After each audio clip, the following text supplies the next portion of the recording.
श्री हरिनाभ मिश्र यह परम सुशील, सदाचारी, साधु सेवी एवं सच्चे उपदेशक थे। जिस समय आप भगवान की कथा कहते उस समय श्रोताओं को गेह का स्मरण नहीं रहता। आपके उपदेश अमृत से अनंत जीवों का कल्याण होता। एक ब्राह्मण आपका शिष्य था। उसने आकर आप प्रार्थना की कि भगवान, मेरा एक पुत्र कुसंग में पड़ गया है, इसीलिए वह कुकर्मी हो गया है। सभी कर्म, धर्म एवं देवों की निंदा करता है। इनमें उसकी थोड़ी भी श्रद्धा नहीं है। मेरे समझाने से भी नहीं मानता है। आप कृपा करके कोई उपाय बताइए जिससे उसका उद्धार हो जाए।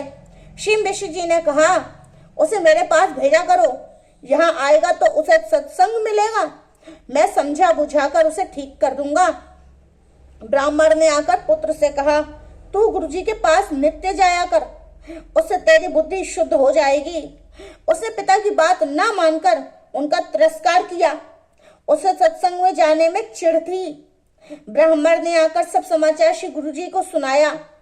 तब इन्होंने कहा, तुम चिंता मत करो, अब मैं ही कोई ना कोई उपाय करूंगा।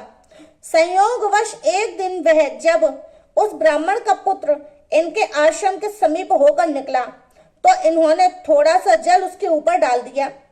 कृपा पूर्ण जल का स्पर्श पाते ही उसके पाप नष्ट हो गए, उसके विचार बदल गए, बुद्धि निर्मल हो गई। अतः नित्य सत्संग में आने लगा। धीरे धीरे श्री मिश्र जी की रसमयी कथा को सुनने की आदत पड़ गई। अब तो वह कुसंग और दुराचार से बहुत दूर रहने लगा।